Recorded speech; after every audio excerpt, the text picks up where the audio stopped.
कि कोई चीज़ उनके ऊपर आई और उनकी जो गर्दन थी बिल्कुल दबा के उनको ज़मीन में लगा दिया। और वो विज़िबल नहीं थी कि वो एंटिटी क्या थी।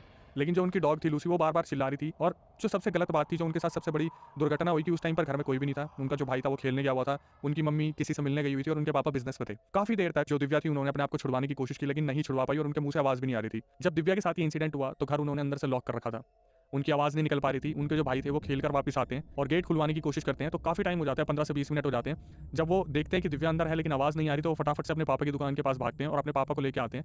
उनके पापा आजू-बाजू वालों को इकट्ठा करते हैं और उस दरवाजे को तोड़ते हैं, तो देखते हैं कि दिव्या ज़मीन पर सीधी लेटी हुई है और वो बोलने की कोशिश कर रही है लेकिन बोल नहीं पा रही है। और जो लूसी उनकी डॉग थी, वो आगे पीछे घूमती हुई भौंक रही थी बार-बार। उस टाइम पर दिव्या पहली बार उठ के सीधा ये बोलती है कि मुझे बचा लो, वो मुझे मार देगा। यहाँ पर सब बहुत ज़्यादा शॉक थे, जो भी उस घर के दरवाजे को तोड़ के अंदर घुसे थे। अब उन्हें लगता है कि शायद कोई पैरालिसिस हुआ है, शायद दिव्या सो रही थी इसलिए कुछ ऐसा हुआ है। लेकिन दिव्या ने बताया कि वो अपने पूरे होश में थी जब ये इंसिडेंट पहली बार उनके साथ हुआ था, उस नए घर में जो हरिद्वार में उन्होंने लिया था।